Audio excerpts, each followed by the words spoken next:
Hello everyone, कैसे हैं आप सब। आज हम rise of nationalism in Europe class 10 history chapter 1 में डिस्कस करेंगे the unifications of Germany, Italy and Britain. ये इस चैप्टर का ये तीनों ही questions one of the most important questions हैं, क्योंकि ये पूरा चैप्टर ही इस बात पे बेस्ड है। उससे पहले हम लिबरल्स की रेवोल्यूशन ऑफ 1848 भी डिस्कस करेंगे, क्योंकि ये क्लोजली कनेक्टेड है with the unification of Germany. तो चलिए शुरू करते हैं with the 1848 revolution of the liberals. तो सबसे पहले मैंने आपसे ये पूछा था कि what do you mean by liberals. तो लिबरल्स कौन होते थे? पहले मैंने बताया था आपको, या तो वहाँ पे एरिस्टोक्रेसी थी या फिर पीजेंट्री थी, लेकिन धीरे धीरे वहाँ पे इंडस्ट्रीज सेटअप होने लगी थी। और इस इंडस्ट्रियलाइजेशन के बाद कुछ लोगों ने पैसा कमा लिया था और वो पढ़े लिखे भी थे। तो ये जो एजुकेटेड मिडिल क्लास थी, दे वर द लिबरल्स। ये प्रोफेशनल्स थे, इंडस्ट्रियलिस्ट थे, बिजनेसमैन थे, इन सबको क्या कहा जाता था? लिबरल्स। और तुम्हें याद होगा कि हमने लिबरल्स की जो डिमांड्स पढ़ी थी, हमने कहा था उन्हें इक्वालिटी बिफोर लॉ चाहिए, गवर्नमेंट बाय कंसेंट चाहिए, इकोनॉमिक स्फेयर में फ्रीडम ऑफ द मार्केट चाहिए। लेकिन अगर वो थी, हमने लिबरल्स की डिमांड्स पढ़ी थी। लेकिन अब अगर आपके क्वेश्चन में मेंशन्ड है कि आपको लिबरल्स की 1848 की डिमांड्स डिस्कस करनी है, तो इन्होंने पुरानी डिमांड्स में कुछ एक्स्ट्रा चीज़ें ऐड ऑन कर दी थी। अगर हम जर्मनी, इटली, पोलैंड और ऑस्ट्रिया हंगरी की इन एम्पायर्स की बात करें, तो यहाँ के जो एजुकेटेड मिडिल क्लास थे, जो लिबरल्स थे, उन्होंने कहा, पहले वो कॉन्स्टिट्यूशन मांग रहे थे, ठीक है। तो अब उन्होंने क्या कहा कि हमें कॉन्स्टिट्यूशन के साथ साथ क्या चाहिए? नेशनल यूनिफिकेशन भी चाहिए। मतलब कि वो चाहते हैं कि एक जैसा कल्चर शेयर करने वाले लोग एक पॉलिटिकल बाउंड्री में चाहिए, नेशनल यूनिफिकेशन, ठीक है। इसके अलावा they wanted freedom of the press. मतलब जो 1815 के बाद जो कंजर्वेटिव्स थे, उन्होंने सेंसरशिप इम्पोज कर दी थी, फ्रीडम ऑफ प्रेस छीन ली थी। Now they wanted freedom of press and freedom of association, कि ये सब चीज़ें हट जानी चाहिए। लोगों को freedom of speech and expression होनी चाहिए, प्रेस फ्री होनी चाहिए जो वो पब्लिश करना चाहे। तो यही लिबरल्स चाहते थे। अब इसका एक प्रॉपर इम्प्लीकेशन देखते हैं with the Frankfurt parliament. Frankfurt parliament की बात करेंगे तो जो फ्रैंकफर्ट क्या है बेटा? ये जर्मनी में एक जगह है, ये जर्मनी का मैप है, जर्मनी में एक जगह है। तो यहाँ पर जितने भी मिडिल क्लास प्रोफेशनल्स थे, बिजनेसमैन थे, प्रॉस्परस आर्टिशियंस थे, मतलब जो अमीर कारीगर थे, जो इन फैक्ट्रीज में काम करते थे, ये सब इकट्ठा हो गए फ्रैंकफर्ट में, इस जगह पे, जर्मनी के इस जगह में। और इन सब ने क्या फॉर्म करी? They all form the all German national assembly. ये फ्रैंकफर्ट है, यहाँ इकट्ठा हो गए, ठीक है। अब इन लोग ने क्या कहा? 18 मई को इन्होंने क्या कहा कि अब हम अपनी all German national assembly form करेंगे, जो ये यूनाइटेड जर्मनी के लिए, ठीक है। अभी जर्मनी बना नहीं है, उससे पहले कि अब जो जर्मनी बनेगा उसके लिए हम नया जो देश, हम यूनिफाइड कंट्री है, उसके लिए हम कॉन्स्टिट्यूशन ड्राफ्ट करेंगे, ठीक है। तो अब इन्होंने 18 में 1848 को अपने में से, ये जो सारे लोग हैं ना, ये जितने भी बिजनेसमैन थे, आर्टिशियंस थे, प्रोफेशनल्स थे, ये सब इकट्ठा हुए थे। इन्होंने अपने में से 831 रिप्रेजेंटेटिव्स को चूज़ किया और 18 में 1848, ठीक है। और दिस पार्लियामेंट, अब पार्लियामेंट कहीं बैठ के कॉन्स्टिट्यूशन तो ड्राफ्ट करेगी ना, तो दिस पार्लियामेंट, क्योंकि ये फ्रैंकफर्ट पार्लियामेंट क्यों है? क्योंकि शहर फ्रैंकफर्ट था। और वेयर इट वॉज कन्वेंट, कहाँ इसने अपना काम किया था? That was the church of Saint Paul. Saint Paul church था वहाँ पे दिस डिड इट्स वर्क, ठीक है। ये सारे लोग हैं, दे केम देयर, और this is the church, Saint Paul church, where this Frankfurt parliament was convent, ठीक है। और इनका मेन मोटिव क्या था? क्यों ये सारे लिबरल्स इकट्ठा हुए थे? Because they wanted to draft the constitution for the new German nation, and they wanted it to be a constitutional monarchy, a monarchy subject to the parliament. राजा होगा लेकिन उसकी पावर्स लिमिटेड बाय क्या होंगी? Parliament होंगी। Unlimited powers नहीं होंगी, autocratic नहीं होगा इनका मोनार्क।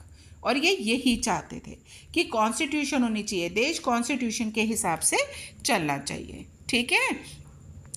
अब इन्होंने ड्राफ्ट कर ली कॉन्स्टिट्यूशन। अब मैं आपको बताऊं कि उस वक्त जो लार्जेस्ट जर्मन स्पीकिंग स्टेट था, या तो वो प्रूशिया था, ये आपकी बुक में नहीं गिवन है, प्रूशिया था, और सेकेंड लार्जेस्ट ऑस्ट्रिया था, ठीक है। और इन सबको मिला के उन्हें क्या बनाना था, जर्मनी बनाना था, ठीक है।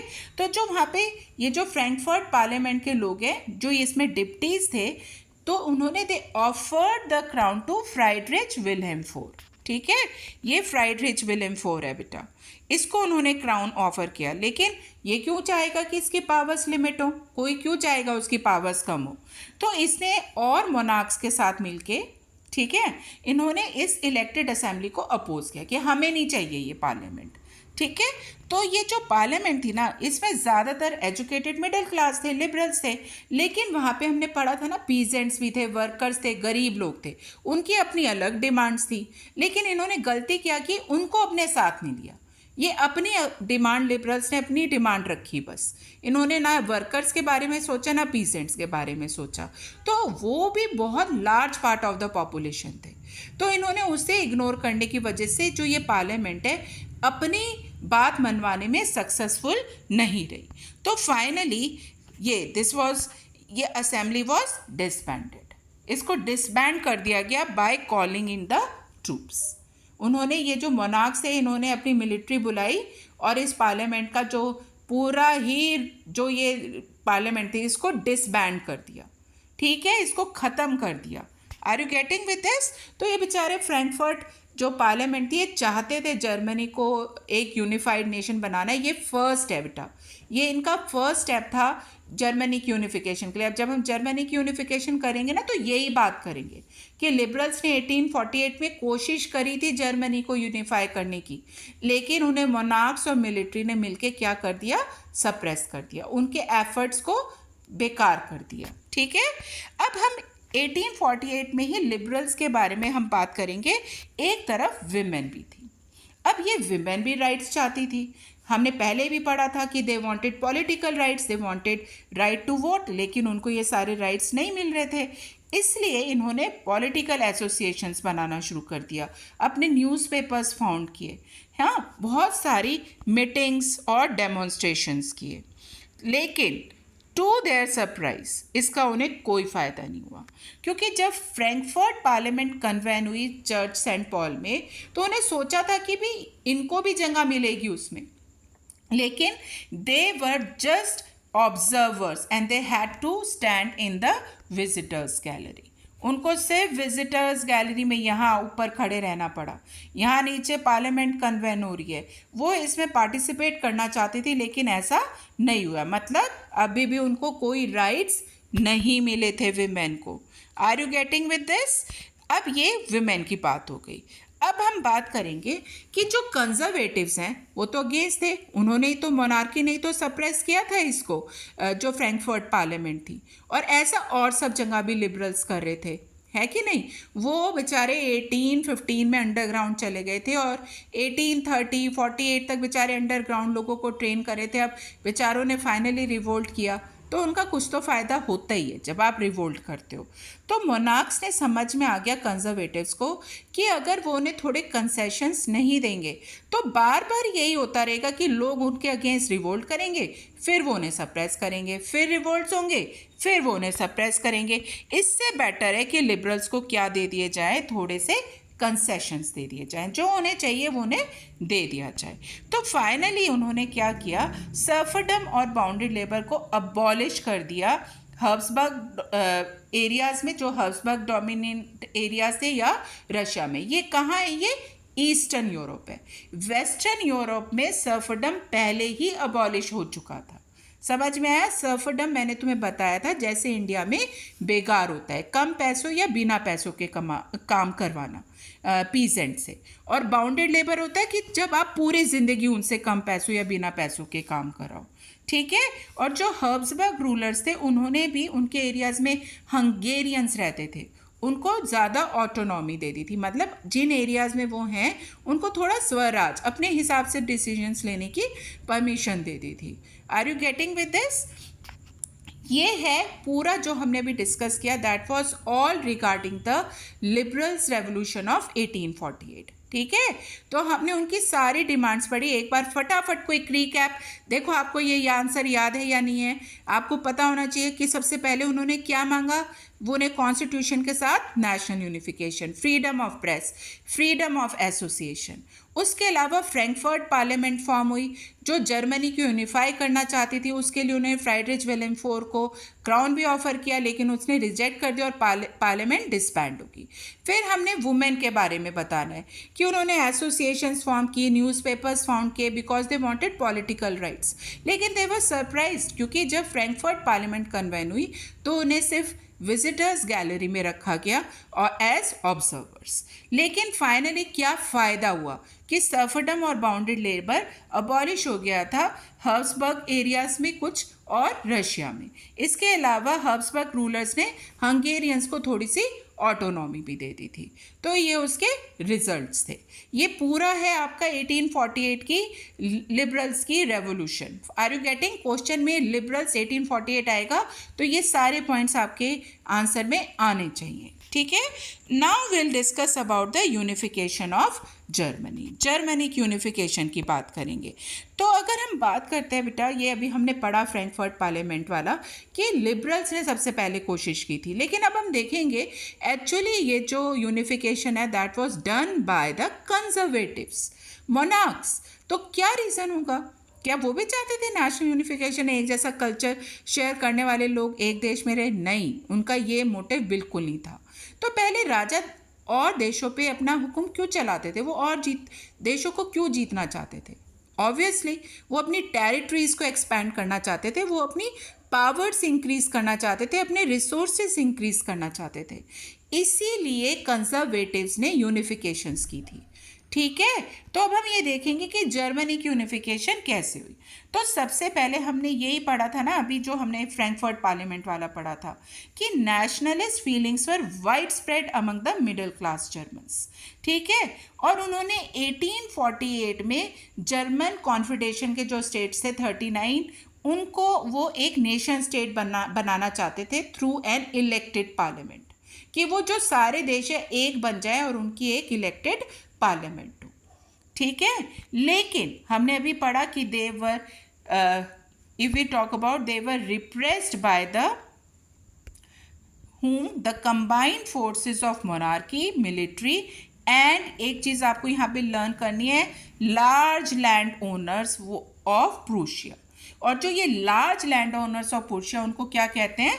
जंकर्स कहते हैं। समझ में आ गया? ये सेकंड पॉइंट है। ये दोनों पॉइंट्स हमने ये फ्रैंकफर्ट पार्लियामेंट वाले ही यूज़ किए हैं। ठीक है, अब जो मैंने तुम्हें पहले ही बताया था कि उस वक्त लार्जेस्ट जो जितने भी जर्मन स्पीकिंग स्टेट्स हैं उनमें सबसे बड़ा राज्य कौन सा था? प्रूशिया था। तो जो प्रूशिया है उसने कहा कि अब मैं लीडरशिप लेता हूँ। ठीक है, मैं करूँगा ये यूनिफिकेशन, कंजर्वेटिव्स करेंगे। तो उसमें भी उनके जो चीफ मिनिस्टर थे, he was a conservative, Otto von Bismarck. और ये नाम आपको बिल्कुल नहीं भूलना है। आपको पता है ना, एक शिप भी है बिस्मार्क के नाम पर, इन्हीं के नाम पर है वो जर्मनी में। That is he was the main architect of the unification of Germany with the help of Prussian army and bureaucracy. उनकी हेल्प से उन्होंने ये यूनिफिकेशन का प्रोसेस किया था, पूरा किया था। अब ये ब्यूरोक्रेसी कौन होती है? मैंने तुम्हें बताया था, एक ऑटोक्रेसी है, एक ब्यूरोक्रेसी है। ऑटोक्रेसी मीन जो हाई पोजीशंस में बाय बर्थ होते हैं, और ब्यूरोक्रेसी जो हाई पोजीशंस में बाय लाइक मेरिट के बेसिस पे होते हैं। उन्होंने कुछ एग्ज़ाम्स क्लियर किए हैं, अपनी इंटेलिजेंस के बेसिस पे उन्हें हाई पोजीशंस मिलती हैं, उनको ब्यूरोक्रेट्स कहते हैं। समझ में आ गया? तो इन्होंने मिलके, he is Otto von Bismarck, तो he was the main architect. तो ये जो यूनिफिकेशन ऑफ जर्मनी है ना बेटा, आपके डायरेक्ट नहीं पूछते कि जर्मनी की यूनिफिकेशन एक्सप्लेन करो, ऐसे भी आ सकता है, लेकिन वो ये पूछते कि इसमें ऑटो वन बिस्मार्क का क्या रोल है। तो आपको लिखनी तो पूरी यूनिफिकेशन है, लेकिन आपको ये बताना है कि ही was the main architect and he was the chief minister of Prussia. आगे बात समझ में? अब इसके बाद व्हाट हैपेंड, ये 3 पॉइंट्स हो गए जो भी हमने लास्ट पेज पे किए थे। अब इसके बाद देयर वर 3 वॉर्स, सॉरी ये भी हमने किया। अब हम इसके बाद कर रहे हैं, there were 3 wars over 7 years. मैंने आपको बताया प्रूशिया सबसे बड़ा देश था। ठीक है, इसके अलावा ऑस्ट्रिया, डेनमार्क और फ्रांस। मैं इसको कहती हूँ ये आपका फ्रांस है, ये वाला एरिया आपका ऑस्ट्रिया है और यहाँ पे कहीं डेनमार्क, ये डेनमार्क का मैप है। तो इन सब के साथ पुर्शिया की लड़ाई हुई, फाइन, और finally ended with Prussia's victory. Prussia finally जीत गया and the unification was completed. और अगर आपको ये नाम याद रखना है ना, ऑस्ट्रेलिया, डेनमार्क और फ्रांस, इसका एक ईजी है, FAD, फैड, ठीक है। F for France, A for Austria and D for Denmark. तो आप नाम नहीं भूलोगे। And there were 3 wars over 7 years between these, और पुर्शिया जीत गया और finally the unification was completed, ठीक है। अब who became, this is your 5th point. On January 18th, that was 1871, जो उस वक्त पुर्शिया के किंग थे, that was Kaiser William one, उनको जर्मनी का एम्परर डिक्लेयर कर दिया गया। That was a ceremony was held at the palace of Versailles. इसको एक बार और डिटेल में देख लेते हैं हम लोग।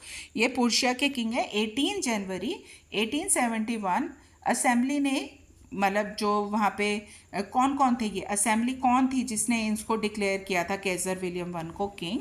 तो अगर हम बात करते हैं that the princes of the German states, representatives of the army, important ministers of Prussia, Otto von Bismarck, ये सब मिरर्स, हॉल ऑफ मिरर्स में इकट्ठा हुआ at the palace of Versailles. ये एक महल था, इसमें एक हॉल ऑफ मिरर्स था वहाँ पर। And Kaiser William one of Prussia was declared the king of unified या एम्परर ऑफ यूनिफाइड जर्मनी। अब देखो ये जो ऑटो वन बिस्मार्क था, he was very smart enough, तो उन्होंने, अब देखो ये भी एक बहुत इंपॉर्टेंट है, ये MCQs में आपके पास आया था कि उसने लाइक यूनिफिकेशन के बाद कि कोई वापस से उसके अगेंस्ट रिवोल्ट ना करे। जो लिबरल्स को चाहिए, जो नेशनलिस्ट को चाहिए, जो रेवोल्यूशनरीज को चाहिए, सबको उसने वो सब दे दी। इक्वालिटी बिफोर लॉ चाहिए, ले लो, ठीक है। जो आपको बैंकिंग इम्प्रूवमेंट चाहिए लिबरल्स को, लाइक उनको अपना ट्रेड अच्छा बनाना है, लीगल सिस्टम, हर चीज़ में उन्होंने चेंजेस किए। तो अब इन्होंने क्या मॉडर्नाइज किया, कंजर्वेटिव्स होने के बाद भी इन्होंने वहाँ की करेंसी, बैंकिंग और लीगल एंड जुडिशियल सिस्टम, इसको बहुत ज़्यादा इम्प्रूव करा। आगे बात समझ में, तो this was a very important step taken by Otto von Bismarck and the Prussian empire, जिसकी वजह से उनके अगेंस्ट प्रोटेस्ट और revolutions now. Are you getting with my point? ये सारा था regarding the unification of Germany. आपको 5 पॉइंट्स में ये आंसर लिखना होता है एंड इट्स वेरी इंपॉर्टेंट। छोटे छोटे पॉइंट्स बना के लिख सकते हैं कि सबसे पहले लिबरल्स ने कोशिश की, लेकिन उन्हें मोनार्की, मिलिट्री और जंकर्स ने सप्रेस कर दिया। पुर्शिया ने लीडरशिप ली। Otto von Bismarck main architect थे विद आर्मी एंड ब्यूरोक्रेसी। फिर उसके बाद there were 3 wars over 7 years between FAD, उसकी फुल फॉर्म मैंने बताई थी, France, Austria and Denmark, ended with Prussia's victory and Kaiser William one was proclaimed the king. ये सारे पॉइंट्स आप लिखना, सिंपल सिंपल से पॉइंट्स बना के लिखो, it's very easy to learn. ये वाला आंसर आपका बहुत इंपॉर्टेंट है, ठीक है। जर्मनी और इटली की यूनिफिकेशंस में से अगर मैं आपको कहूँ, इटली की यूनिफिकेशंस अगर आप बोर्ड एग्जाम्स में देखोगे पुराने में तो ज़्यादा आई हुई है, लेकिन ये दोनों ही यूनिफिकेशंस क्या हैं, इंपॉर्टेंट है। अब हम बात करेंगे इटली की। देख रहे हैं ना, ये वाला जो पार्ट है इटली, इसकी यूनिफिकेशंस की बात करेंगे। Are you getting with this? चलिए, शैल वी स्टार्ट फर्दर। अब हम कह रहे हैं कि इटली की यूनिफिकेशन से पहले हमें पता होना चाहिए कि जो इटली है, कौन कौन से एरियाज हमें उसकी यूनिफिकेशन से रिलेटेड बात करनी है। अब ये इटली का मैप है, अगर हम इसमें देखते हैं ना बेटा, तो ये हमें पता है ना, ट्रीटी ऑफ वियना में जो नॉर्दर्न पार्ट ऑफ इटली है वो ऑस्ट्रिया को दे दिया गया था, ठीक है। जो सेंट्रल पार्ट है that was under the control of pope, और जो सदर्न पार्ट है that was under the Spanish rulers, ठीक है। ये बर्बन डायनेस्टी के थे, ये स्पेनिश रूलर्स थे। और जो ये सार्डिनिया पेडोमोंट वाला एरिया था, सिर्फ यही एक एरिया था जहाँ पे इटालियन प्रिंसली हाउसेस क्या करते थे, रूल करते थे, ठीक है। तो इसका मतलब कौन से कंजर्वेटिव्स, ये सार्डिनिया पेडोमोंट वाले जो राजा है, रूलर्स है, वो ये यूनिफिकेशन का प्रोसेस पूरा करेंगे। तो ये वाला जो क्वेश्चन है ना आपके पास, ये आता है, like Germany Italy too has a long history of political fragmentation. Fragmentation क्या मतलब, पार्ट्स में डिवाइडेड था जर्मनी की तरह इटली भी। तो लेकिन जैसे जर्मनी का तो हमें बताया नहीं, मैंने आपको बता दिया कि प्रुशिया ऑस्ट्रिया में थे, लेकिन बुक में इटली के पार्ट्स गिवन है। ठीक है, ये तो हमने पहले पढ़ा कि it was divided into 7 parts. सिर्फ Sardinia Piedmont was ruled by the Italian princely houses. North किसके कंट्रोल में था? Austrian Habsburg. ये ट्रीटी ऑफ वियना में मिला था। आपको याद है 1815 में हमने पढ़ा था कि northern part of Italy was given to Austria. Central part was under the Pope, और जो सदर्न पार्ट था that was under the king Bourbon kings of Spain. ये है सदर्न पार्ट। ठीक है, अब हम इसकी यूनिफिकेशन की बात करेंगे। Fine, making of the Italy की बात करेंगे। तो सबसे पहले हमने एक इटालियन रेवोल्यूशनरी गैसिपी मजनी के बारे में बात किया था। तो उन्होंने कोशिश करी थी इटली को यूनिफाई करने की। इसके लिए उन्होंने एक सोसाइटी यंग इटली भी फॉर्म करी थी, लेकिन वो यूनिफाई नहीं कर पाए थे। मैंने आपको बताया कि यूनिफिकेशंस एक्चुअली कंजर्वेटिव्स ने ही करी थी। ठीक है, तो अब हम किसने, फिर ये है किंग विक्टर इमैनुअल टू। ठीक है, ये सार्डिनिया पिडमोंट के किंग थे। तो जब 1831 और 48 की रेवोल्यूशंस फेल हो गई इटली को यूनिफाई करने के लिए, तो king Victor Emmanuel two he said कि I will unify Italian states through wars के थ्रू यूनिफाई करूँगा। ठीक है, तो अब जो उनके चीफ मिनिस्टर कैवोर थे, वहाँ हमने जर्मनी में कौन पढ़े थे? चीफ मिनिस्टर कौन थे? Auto von Bismarck. यहाँ पे चीफ मिनिस्टर कौन है? यहाँ पे कौन है? कैवोर है। तो इन्होंने इटली की यूनिफिकेशन में बहुत इंपॉर्टेंट रोल किया। ये क्वेश्चन ऐसे आता है कि explain the role of Cavour in the unification of Italy. तो अगर वो आता है तो आपको यही पॉइंट्स लिखने हैं कैवोर के बारे में, और पूरी यूनिफिकेशन तो लिखोगे, लेकिन ये लिखना है कि उनको वो ज़्यादा अच्छे से फ्रेंच बोलते थे, उनको इटालियन बहुत अच्छे से बोलनी नहीं आती थी। और उन्होंने क्या किया, एक डिप्लोमेटिक अलायंस किया फ्रांस के साथ, जिसके हेल्प से उन्होंने ऑस्ट्रियन फोर्सेस को हरा दिया 1859 में। ठीक है, अपने अकेले दम पे नहीं हरा सकते थे ऑस्ट्रियन फोर्सेस को, तो चालाकी से उन्होंने फ्रांस को अपनी तरफ कर लिया, और उस फ्रांस के साथ मिलके वो ऑस्ट्रियन फोर्सेस को क्या कर पाए? डिफीट कर पाए। ठीक है, तो एक सिंपल लाइन में लिख देंगे कि जो कैवोर है, he had a tactful diplomatic alliance with France, या with the help of France they defeated the Austrian forces in 1859। ठीक है, तो इस तरह से अब इनके पास कौन सा पार्ट हो गया? ये जो उसका नॉर्दर्न पार्ट था, they had under their control. Fine, जो सेंट्रल पार्ट पोप के कंट्रोल में था वो उन्होंने खुद ही दे दिया था। अब हम बात करेंगे सदर्न पार्ट की। जो सदर्न पार्ट था वो बर्बन किंग्स ऑफ स्पेन के कंट्रोल में था। स्पेनिश रूलर्स, उसको किंगडम ऑफ टू सिसलीज भी कहा जाता है। तो हु वॉज देयर? देखो ये कौन है? ये है गैसिपी गैरिबेल्दी। ठीक है, तो आपकी बुक में पिक्चर भी गिवन है कि ही इज बूट पहना रहे हैं वो किंग विक्टर इमैनुअल टू को, मतलब साउथ वाला पार्ट वो एक मेन पार्ट था, तो मतलब जिससे कि यूनिफिकेशन कंप्लीट हो पाई। तो व्हाट ही डिड इन 1860, जो गैसिपी गैरिबेल्दी हैं वो अपने आर्म्ड वॉलंटियर्स के साथ साउथ इटली चले गए, या किंगडम ऑफ टू सिसलीज, और फिर उन्होंने वहाँ के लोकल पीजेंट्स को सपोर्ट में लिया अपने, और उनकी हेल्प से वो स्पेनिश रूलर्स को हरा पाए। आपको पता है ना पहले ज़माने में क्या होता था? उस टाइम में बहुत बड़ी बड़ी आर्मीज़ नहीं होती थी, आर्मीज़ हैं ठीक है, लेकिन उसके अलावा जो पीजेंट्स थे, अगर किंग को ज़रूरत है तो वो ही आर्मी, मतलब वही सोल्जर्स बन जाते थे।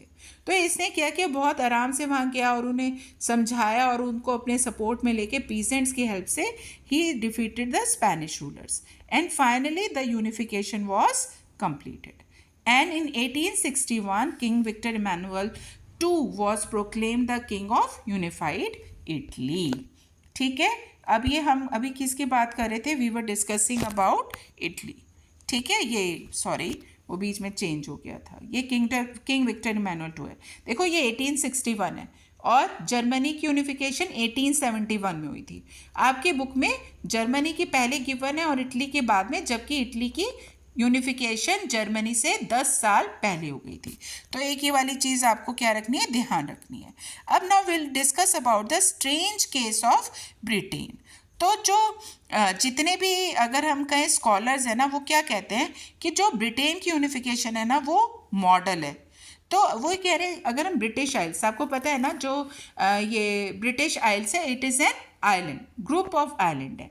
तो इसमें अलग अलग पार्ट्स हैं, लाइक इसमें स्कॉटलैंड है, आयरलैंड है, this is Wales, and England. ये 4 अलग अलग तरह के जो लोग हैं यहाँ पे रहते हैं, ठीक है। That is English, Wales, Scot and Irish. तो अब हम इनमें देखेंगे कि जो इंग्लिश है ना वो सबसे ज़्यादा पावरफुल थे, ठीक है। इनके पास पैसा भी था, पावर भी थी, तो नेचुरल है ये क्या चाह रहे थे कि इन सारे आइलैंड के ग्रुप्स पर वो ही डोमिनेट करें। यहाँ पे कोई रेवोल्यूशंस नहीं हुई, ठीक है। अब सबसे पहले क्या किया, ये सबसे पुराना ईयर गिवन है तुम्हारे इस वाले चैप्टर में, 1688 में जो इंग्लिश पार्लियामेंट है उन्होंने they took away the power from the monarchy, और तब से अब तक वो कॉन्स्टिट्यूशनल मोनार्की ही है इंग्लैंड। उन्होंने तब ली थी, वहाँ के जो किंग्स लाइक जो मोनार्क था उसे दे टुक अवे, तब से अब तक दे आर मतलब powers of the monarch are limited by the parliament या कॉन्स्टिट्यूशन यू कैन से, ठीक है। फिर एक्ट ऑफ यूनियन 1707 बहुत इंपॉर्टेंट है, ये याद रखना। इससे इंग्लैंड और स्कॉटलैंड को क्या कर दिया गया था, यूनाइट कर दिया गया था, and United Kingdom of Great Britain was formed, ठीक है। अब जो इंग्लिश पार्लियामेंट थी ना, जो ब्रिटिश पार्लियामेंट थी, that was dominated by the English members. उसमें थे तो दोनों, इंग्लिश भी थे, स्कॉटिश भी थे। क्योंकि इंग्लिश पावरफुल थे, रिच थे, तो पार्लियामेंट में वो अपनी अपनी चला रहे थे। बताओ क्या होगा फिर, स्कॉटिश को कैसा लगेगा, अच्छा लगेगा? नहीं। उन्हें लगने लगा समय के जाते जाते कि अब हमारा जो कल्चर है वो तो बिल्कुल सप्रेस कर दे रहे हैं ये इंग्लिश, ठीक है। हमें कोई पॉलिटिकल राइट्स नहीं मिल रहे। तो अब वो चाहते थे कि हम वापस से क्या गेन कर लें, इंडिपेंडेंस, हमें नहीं रहना अब उनके साथ। लेकिन अब मुझे बताओ, अब क्या वो ब्रिटिश इंग्लिश इतने इजीली उन्हें जाने देंगे? बिल्कुल भी नहीं।